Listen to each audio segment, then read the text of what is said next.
ఆదికాండము నుండి సామెతల వరకు కూడా ఏమనుంటుంది? యెహోవా భయము చెప్పాలి మనుషుడికి ఆశీర్వాదం.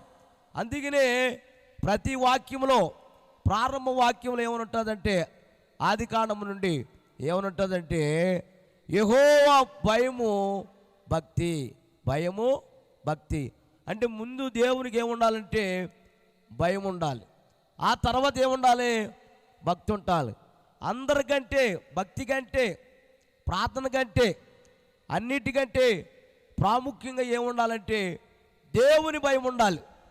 దేవుని భయం లేకుండా మనం ఎంత భక్తి చేసినా, ఎంత ఉపవాసాలు ఉన్నా, ఎంత వాక్యం విన్నా, ఎన్ని సంవత్సరాలు భక్తి చేసినా ప్రియులరా ఇదంతా వ్యర్థం. ఏమి లేకపోతే అమ్మ అందరు చెప్పండి, దేవుని భయం లేకపోతే.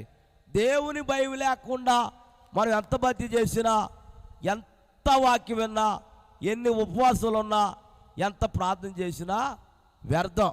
ఏమి లేకపోతే అందరు చెప్పండి, దేవుని భయం లేకపోతే. మరి దేవునికి భయపడుతున్నావో లేదో నాకు తెలియదు, కానీ ఈ రాత్రి నువ్వు భక్తి చేసే భక్తి ద్వారా, నువ్వు చేసే ఉపవాసాల ద్వారా ఈ ఏమి కార్యాలు జరగవు. కానీ కార్యాలు జరగాలంటే, అద్భుతాలు జరగాలంటే, కార్యాలు జరగాలంటే ప్రాముఖ్యంగా ప్రతి విషయంలో మనం ఎవరికి భయపడాలి? దేవునికి భయపడాలి. దేవుని స్తోత్రం చెప్పండి, హల్లెలూయా. అలాగే పిల్లలు బైబిల్లో భక్తులు చాలామంది భక్తి ద్వారా ఆశీర్వదించబడాల. బైబిల్లో చాలామంది భక్తులు ఉన్నారు, భక్తి ద్వారా ఆశీర్వదించబడలేదు. కానీ బైబిల్లో భక్తులు ఎలా ఆశీర్వదించబడ్డారంటే దేవునికి భయపడ్డారు కాబట్టి భక్తులు ఆశీర్వదించబడ్డారు. ఈరోజు కూడా నీవు కుటుంబం, నీవు నీ కుటుంబం, నీవు నీ పిల్లలు, నీవు నీ గ్రామం, నీవున్న మరి కుటుంబంలో నీవు కూడా దీవించబడాలంటే ప్రతి విషయంలో మనం ఎవరికి భయపడాలి? దేవునికి భయపడాలి. దేవుని స్తోత్రం చెప్పండి.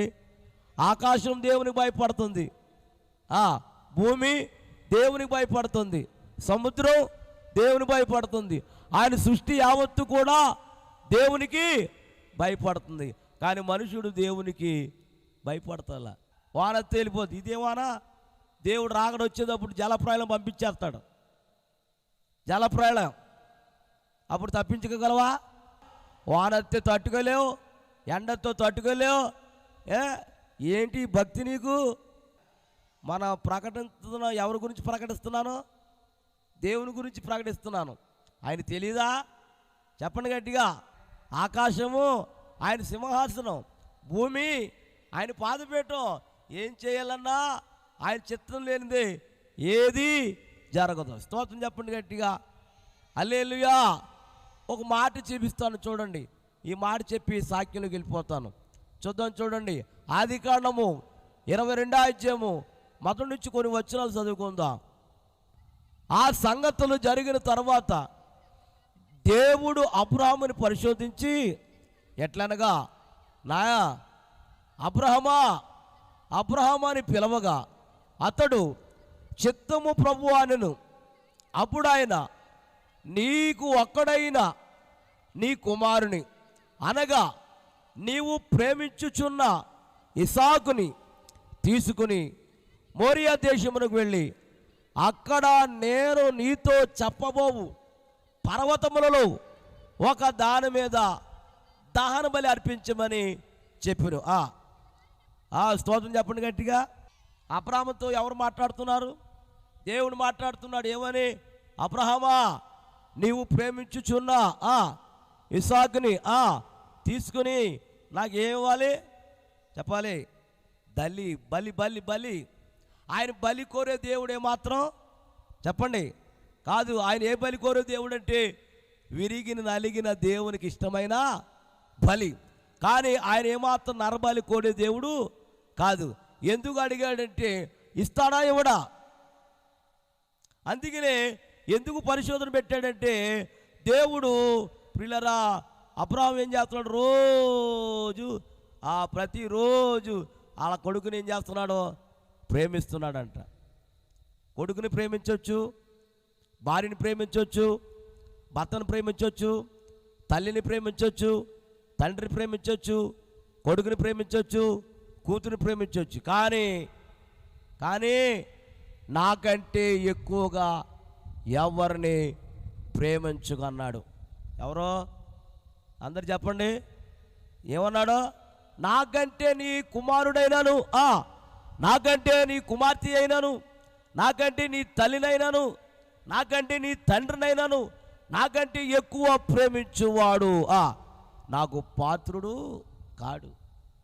మనం ఎక్కువ ఎవరిని ప్రేమిస్తామో వాళ్ళే మనకేమవుతున్నారు? అందరు చెప్పండి. మనం ఎక్కువ ఎవరినైతే ప్రేమిస్తామో వాళ్ళు మనకేమవుతున్నారంటే శత్రువులు అయిపోతున్నారు ప్రియులారా. అందుకనే ఎవరిని ఎక్కువగా చెప్పాలి, అది బంధువులే కావచ్చు, రక్త సంబంధులే కావచ్చు, స్నేహితులే కావచ్చు, డబ్బే కావచ్చు, ఆస్తే కావచ్చు, బంగారమే కావచ్చు, ఏదైనా సరే యేసు ప్రభు కంటే ఎక్కువగా మనం ఏదిని ప్రేమించకూడదు. ఒకవేళ యేసు ప్రభు కంటే ఎక్కువ ప్రేమించవా, అది నీ వద్ద నుండి దేవుడు తీసేస్తాడు. స్తోత్రం చెప్పండి గట్టిగా. ఇప్పుడు ఎవరిని అడిగాడు? అబ్రాహాముని అడుగుతున్నాడు. ఏమని? నీవు ప్రేమించుచున్న ఇస్సాకుని అన్నాడు. పాపం తీసుకెళ్ళిపోయాడు, కొండ మీద తీసుకెళ్ళిపోయాడు, కట్లు పేర్చాడు, కొడుకు అడిగాడు, తండ్రి చెప్పాడు. అన్నీ చెప్పిన తర్వాత అతన్ని ఏం చేశాడు? కాళ్ళు చేతులు కట్టేశాడు, కళ్ళుకి కట్టేశాడు. ఆ కట్ల మీద చెప్పండి పెట్టు కత్తి ఎత్తాడు. ఎత్తాడా లేదా? ఎత్తాడా? వేసేసాడా? ఏ లేదా? వేసేసాడా? ఏ లేదా? వేసేసాడా? ఆగమన్నాడా? ఏమ్మా ఆగమన్నాడా? వేసేమన్నాడా? ఆగమన్నా వాళ్ళు అందరూ చేస్తాడా? Very good. స్తోత్రం చెప్పండి గట్టిగా. ఎత్తాడు, కత్తి ఎత్తాడు. ఎవరి మీదకి చెప్పాలి గట్టిగా? కత్తి ఎత్తేదేవుడికి అక్కడ చదవరా 11 వచ్చును.